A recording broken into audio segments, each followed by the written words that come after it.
Corruption corruption کے معنی بددیانتی اور بدعنوانی کے ہیں۔ بدعنوانی صرف رشوت اور غبن کا نام نہیں، اپنے عہد اور اعتماد کو توڑ دینا یا مالی اور مادی معاملات کے ضابطوں کی خلاف ورزی بھی بدعنوانی کی شکلیں ہیں۔ بدعنوانی انسان کی لالچی طبیعت اور خود غرضی کو ظاہر کرتی ہے۔ رشوت ستانی کرپشن کی سب سے بڑی شکل ہے۔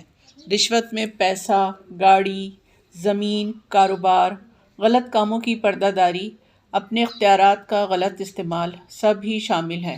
کرپشن ایک ایسا مرض ہے جو وبا کی طرح پھیلتا ہے اور آہستہ آہستہ معاشرے اور پھر پورے ملک کو کسی امر بیل کی طرح جکڑ لیتا ہے۔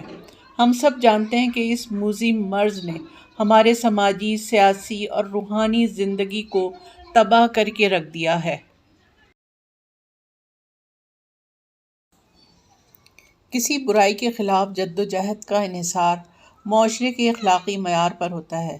اہمیت اس بات کی ہوتی ہے کہ ہم کس بات کو رد اور کس بات کو قبول کرتے ہیں۔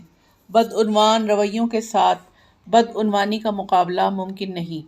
نگرانی کرنے والے کو قانون کا پاسدار ہونا ضروری ہے۔ نگرانی کرنے والا اگر خود بددیانت ہو تو لوٹ مار میں اپنا حصہ مانگ کر کرپشن میں معاونت کرتا ہے، جس سے بربادی کا عمل اور گہرا ہو جاتا ہے۔ ملک کے دفاعی ادارے جن میں عدلیہ اور افواج شامل ہیں، جنہیں معاشرہ اپنا خون پلا کر پالتا ہے تاکہ یہ مدافعتی نظام بن کر ملک کی حفاظت کریں، مگر افسوس یہ دفاعی ادارے بھی بدعنوانی کی سفاکی میں گم ہو کر اپنے ہی ملک کو نقصان پہنچانے کی کوشش کرتے ہیں۔ حدیث مبارکہ ہے، جس قوم میں سود عام ہو جائے تو وہ قوم قحط سالی میں مبتلا ہو جاتی ہے، اور رشوت جس قوم میں عام ہو جائے تو کفار کا خوف اور رعب ان کے دلوں میں بیٹھ جاتا ہے۔ اللہ تعالیٰ مسلمانوں کی حفاظت فرمائے، آمین۔